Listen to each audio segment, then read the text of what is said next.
So we're going to be continuing this investigation of military tactics and some of the technology of World War I. But we're going to do a special kind of investigation today where you guys are going to look at some artifacts from World War I. And so you guys have already kind of sorted yourselves into groups. And I'm going to distribute some artifacts along with a worksheet that you're going to use to analyze the artifacts, okay? And if anybody would like to have like gloves to handle these, What kind of artifacts? well, you'll see. You don't know what it is. This past summer, I went to a workshop at the Smithsonian Museum of American History. And it was a workshop focused on using objects in teaching. And the sort of core of that was about history, but it was really open to a lot of different disciplines and trying to think creatively about how to make learning a kind of hands-on, tactile, physical experience and how objects can facilitate that. What do you guys think your objects are at this point? Metal. They're metal, okay. What about, what do you think? We started out with very physical questions. How big is this thing? What's it made out of? Does it look like it was handcrafted or manufactured? Are the materials natural or synthetic? Does it have a smell? Does it have a sound? Sort of identify those purely physical aspects. Okay, we had a gun cleaner, so but it was only part of it. It was this long metal rod that had a little, it looked almost like a really big needle because it had a bit like a hole at the top, and then a thing that you would screw into at the bottom. And you know, that in itself just enforces a kind of discipline. I think the students want to jump to, you know, just what is this thing, and you know, the sort of skill of looking at the object is a slow skill, right? It's a skill where you need to kind of go step by step. So with that in mind, you know, I tried to break down the physical stuff. Then, you know, to get into the more cultural aspects and thinking about the purpose of the object, that's when I introduced the hint to kind of connect it to a context. So you guys have had some good thoughts so far, but a lot of you are you know, still kind of groping in the dark as far as what these things are.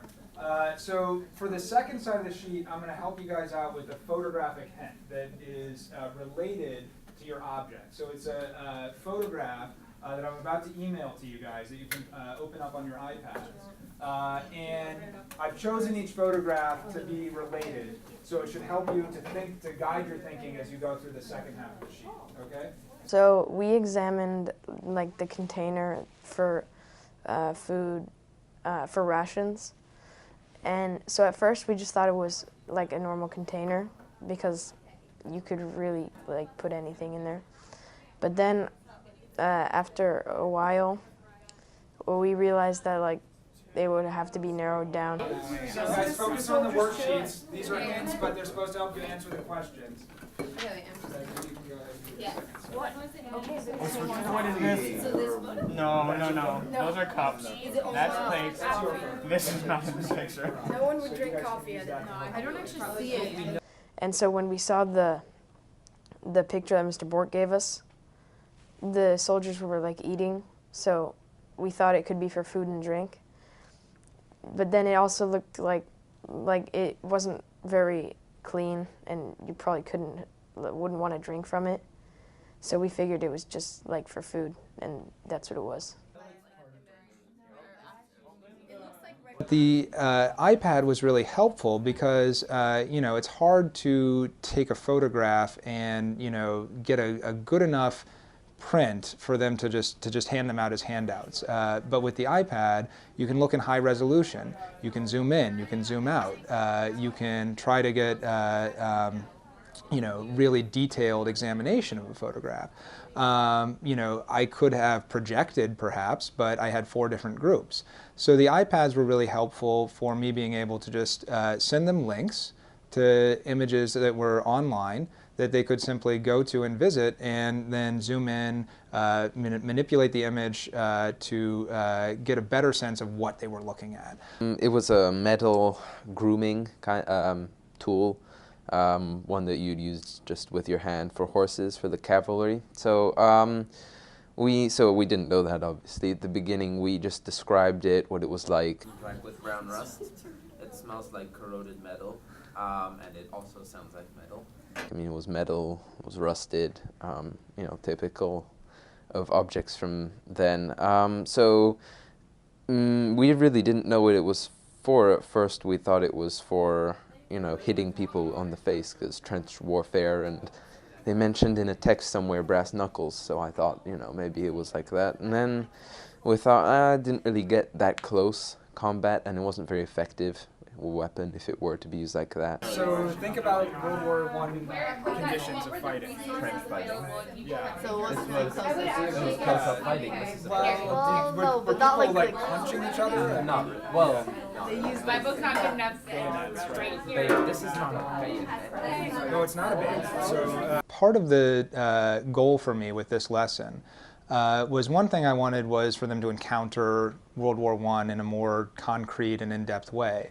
But sort of more fundamentally, and ultimately the main objective of the lesson was to get them to think more about what history involves, and to give them kind of an experience of discovery and, you know, trying to piece together something about the past given limited evidence and limited information. I think we should just leave it blank with not enough evidence. But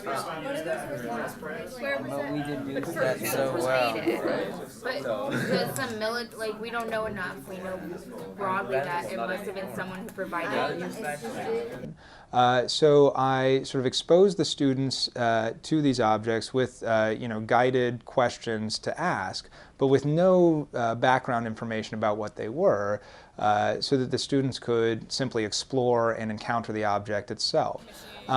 This was inspired by the work I did at the workshop, where you know, we were given actually you know, common sources around the same object, a piece of flint and steel. But different people had like just the flint part, then other people had, you know, both the flint and the steel, and then another group had text describing the way fires were started in colonial America. And, you know, the questions were just about sort of, you know, thinking about your object, finding it in isolation, and how you could, what information you could derive from it. And then how you would like further your investigation and what other sorts of information you would look for. This part would like stay in the ground, like it was sturdy, and it would keep the barbed wire in place from just kind of being, like it wouldn't be easily pushed away. See it in the picture. Yeah, if you pull up your picture, you can see the barbed wire being held up. And yeah, and you can see the extension of the holes. The object was, so it was a stake. It had a few, and well, in this case one, but one little loop where you pass the barbed wire through, and at the bottom it had a screw mechanism, like a wine opener, cork opener. So they thought, so first of all, they found out that it was probably much bigger, right? The screw was probably much longer, and the pole was much bigger. They saw that it was cut off or sawed off in some way. But so they didn't know why they'd have a screw at the bottom, and after some discussion they found out that you know, during the war, when you'd have to plant barbed wire, let's say quickly, or replace broken wire sort of in secret, you know, during fog or at night, or maybe even during a bombardment from your side, you'd have to be able to do that without getting shot. But the reason for the screw is that to hammer a straight stake would make a lot of noise. You know, you're talking about metal stakes that are going to be resistant to the elements, and pounding that with a hammer is going to clang, right? Right. So then you draw fire. So that you're exactly, it's exactly on target. The screw is to keep it quiet, right? And so they would send out teams at night with wire and these stakes to set up their lines of barbed wire. So with that model in mind, I wanted to keep the student experience very unmediated and have them, you know, just examine the physicality of the object to start with. And then as that progressed, I then gave them, you know, more information. I gave them photographic hints to connect their object to a particular aspect of the war, to help them then make a connection from, you know, this very strange and unfamiliar thing to something that they could situate in their mind's eye and in a narrative. What did you learn? You guys learned something about World War I hope, from each of your objects, but what did you learn about doing history? Yeah, Maddie. I personally learned that it's like quite hard to find background and stuff just looking at the object, and that having the photo was like very, very helpful to like what it was used for, because looking at this, like just seeing it, you wouldn't immediately jump to the conclusion that it was used for barbed wire. So yeah, I think it would be very hard to. A lot of people don't understand things as well if they read a document, or it's either too boring for them, or they just don't get it, or they can't connect. And through photographs and objects, people have the opportunity to view things from a perspective they may enjoy more, or if they're better at learning through objects and pictures, then that's better for them, and they can kind of see things in a way that they might not have been able to see through the document, even if it's expressing the same thing. So it just offers a different perspective to the same message. So you noticed a difference between your encounter with the object without mediation and your encounter with the object along with some supplemental evidence. I have more to add. So yeah, you can follow up. Sure. Okay, so I just like thought of it. So yeah, so it kind of shows like how important like the context of it was, and like how the whole like everything that was behind it and like stuff that was happening around it was like really important to figure stuff out in history in general. Great. Pauline, did you want to add something? Yeah, but I also I was kind of impressed that because even though we didn't have a lot of information, little to none, we could still deduce and narrow down where things came from, or what metal was used. So we still had a little bit of background knowledge, so we could progress a little bit. Looking at historical objects is different from reading a chapter or something, because you actually get to interact with the object instead of just getting an idea of what it's like, and you can actually get a better understanding of what you're working with. Good. So you kind of got the feel for what it would be like as a historian to just encounter something and have to puzzle it out. And I hope it also added a sense of realism and concreteness to what you're learning about. To think about, not just kind of abstract casualty figures or verbal depictions of the war, but to actually feel something and hold it in your hands that was part of that. So that's good. I was also kind of struck by how few of you mentioned textual sources as something that you would have liked to have had to help you. Dante mentioned it. In group 2 said something about statistics in terms of resource endowments. But by and large, you guys didn't really seem to want text to help you. So I was actually impressed by that. You guys really lived in the sort of object encounter there, which was really cool.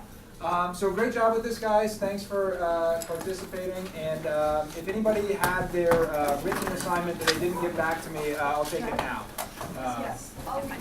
There are certain ways that I found that some of the objects students had an easier time with than others. And to some extent, I think, my choice of photographs might have made that, that might have cut the investigation short.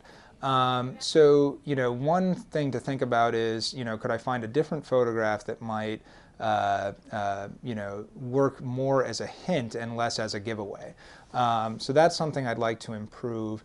I think that I really like the way the students were getting really down into the objects. They noticed things that I hadn't noticed about them, like a small bee printed on the rifle cleaning rod that I'd never seen. And so their, sensitivity to the details was great. One thing that I would have liked more time for, though, is more reflection on the process. We spent a lot of time just sort of dealing with the objects themselves, but, towards the end of the lesson, as I tried to introduce, these questions about, well, what other information would have helped to, facilitate this investigation. Students had things to say, but we weren't able to kind of bring them all back into that. It was more like, my object could have used this source, my object could have used this source, and so that larger question, which I really wanted to be fundamental, we didn't have as much time as I would have liked ultimately.